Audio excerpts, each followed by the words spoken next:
오늘의 밥 시간입니다. 3월 10일 목요일. 오늘의 밥은 레위기 7장 11절에서 27절 말씀입니다. 오늘의 밥 레위기 7장 11절에서 27절 말씀입니다. 여호와께 드릴 화목 제물의 규례는 이러하니라. 만일 그것을 감사함으로 드리려면 기름 섞은 무교병과 기름 바른 무교전병과 고운 가루에 기름 섞어 구운 과자를 그 감사 제물과 함께 드리고 또 유교병을 화목제의 감사 제물과 함께 그 예물로 드리되 그 전체의 예물 중에서 하나씩 여호와께 거제로 드리고 그것을 화목제의 피를 뿌린 제사장들에게로 돌릴지니라. 감사함으로 드리는 화목 제물의 고기는 드리는 그날에 먹을 것이요 조금이라도 이튿날 아침까지 두지 말 것이니라. 그러나 그의 예물의 제물이 서원이나 자원하는 것이면 그 제물을 드린 날에 먹을 것이요 그 남은 것은 이튿날에도 먹되 그 제물의 고기가 셋째 날까지 남았으면 불사를 지니 만일 그 화목 제물의 고기를 셋째 날에 조금이라도 먹으면 그 제사는 기쁘게 받아들여지지 않을 것이라. 드린 자에게도 예물답게 되지 못하고 도리어 가증한 것이 될 것이며 그것을 먹는 자는 그 죄를 짊어지리라. 그 고기가 부정한 물건에 접촉되었으면 먹지 말고 불사를 것이라. 그 고기는 깨끗한 자만 먹을 것이니 만일 몸이 부정한 자가 여호와께 속한 화목제물의 고기를 먹으면 그 사람은 자기 백성 중에서 끊어질 것이요 만일 누구든지 부정한 것 곧 사람의 부정이나 부정한 짐승이나 부정하고 가증한 무슨 물건을 만지고 여호와께 속한 화목 제물의 고기를 먹으면 그 사람도 자기 백성 중에서 끊어지리라. 여호와께서 모세에게 말씀하여 이르시되 이스라엘 자손에게 말하여 이르라. 너희는 소나 양이나 염소의 기름을 먹지 말 것이요 스스로 죽은 것의 기름이나 짐승에게 찢긴 것의 기름은 다른 데는 쓰려니와 결단코 먹지는 말지니라. 사람이 여호와께 화제로 드리는 제물의 기름을 먹으면 그 먹는 자는 자기 백성 중에서 끊어지리라. 너희가 사는 모든 곳에서 새나 짐승의 피나 무슨 피든지 먹지 말라. 무슨 피든지 먹는 사람이 있으면 그 사람은 다 자기 백성 중에서 끊어지리라. 아멘.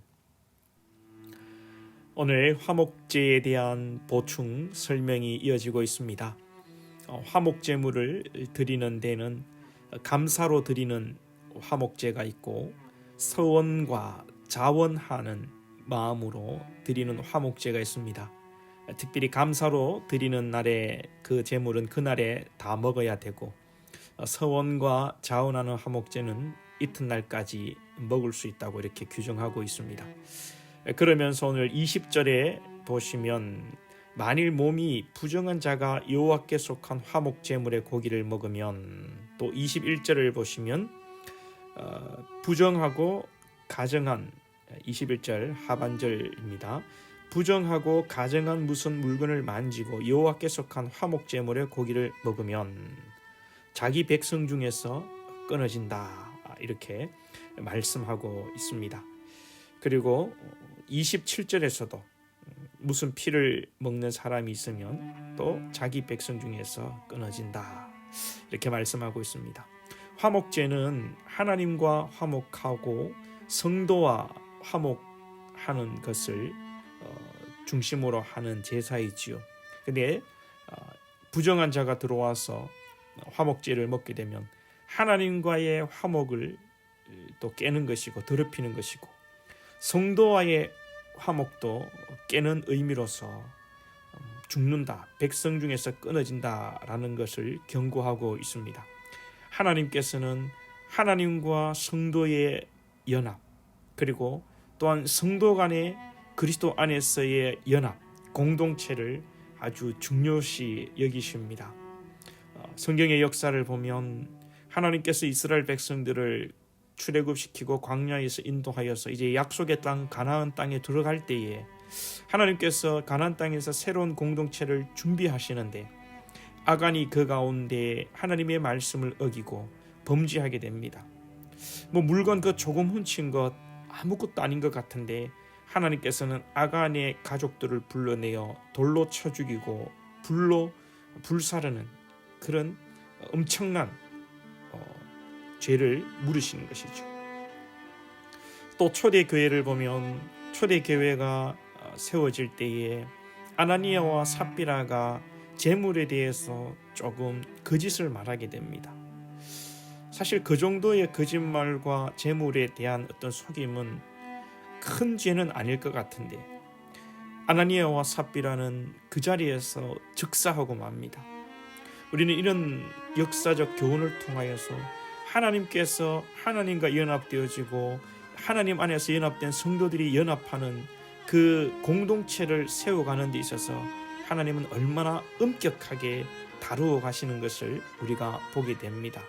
결단코 우리가 공동체 안에서 공동체의 연합을 깨는 하나님의 말씀에 어긋나는 그런 일들은 하면 안 된다는 것을 우리에게 경고하는 것입니다. 사랑하는 여러분, 여러분들을 통하여서 깨어진 공동체, 특별히 가정과 교회가 연합되어지고 세워줄 수 있기를 축복합니다. 이것이 하나님의 놀라운 축복의 통로가 되는 길이지요. 여러분들 기도하시고 여러분들을 통하여서 상한 심령들이 회복되어지고 예수 안에서 연합되어지고 교회가 든든히 서갈 수 있기를 축복합니다. 그리고 오늘 또 소나 양이나 염소의 이런 기름을 먹지 말라. 짐승의 피, 새나 짐승의 피 먹지 말라라고 말씀합니다. 이 기름이라는 것은 하나님께 오직 드려지는 그런 제물이 되지 않겠습니까? 구원이 제사를 통하여서 제사함의 은총이 오직 하나님께만 있다는 것을 다시 한번 예수 그리스도에게만 구원이 있다는 것을 말씀하는 것이죠. 피를 먹지 말라는 것도 피에 생명이 있다고 말씀하였는데 생명의 피는 오직 예수 그리스도의 보혈의 생명이 있는 것입니다. 그래서 우리가 무엇을 한들 우리의 것을 자랑할 수 없음을 여러분 깨달으시고 오직 주의 은혜로 예수의 보혈로 구원받는다는 것, 오늘도 이 사실 기억하면서 여러분들 말씀으로 승리하시고 말씀 가운데 순종함으로 하나님께 쓰임받는 복된 축복의 통로들 다 되시기를 주님의 이름으로 축복합니다. 기도드리겠습니다. 하나님 감사합니다. 오늘 또 화목제에 대해서 말씀해 주시니 감사합니다. 하나님과 연합하고 성도와 연합하기를 원합니다. 우리가 또한 하나님의 백성으로서 하나님의 공동체, 가정과 교회를 아름답게 세워가는 축복의 통로가 되기를 소망합니다. 만일 이것을 깨고 부정하게 하면 하나님 그 백성 중에서 끊어지리라고 하셨사오니 우리가 역사를 통하여 아간의 역사와 아나니아와 삽비라의 역사와 또 많은 공동체를 흔들었던 악한 자들의 심판을 기억하면서 두렵고 떨림으로 우리는 가정과 교회를 건강하고 행복하게 세워가는 축복의 통로들 되게 하여 주시옵소서. 우리의 헌신과 우리의 수고를 자랑하지 않게 하시고 오직 예수 그리스도의 보혈의 피만 의지하여 하나님께 영광 돌리며 하나님께서 나의 마음과 나의 헌신을 알아주시면 족하다는 마음을 가지고 오직 하나님과 교제하며 연합되어지는 복된 우리 권속들 되게 하여 주시옵소서. 예수님의 이름으로 기도하옵나이다. 아멘.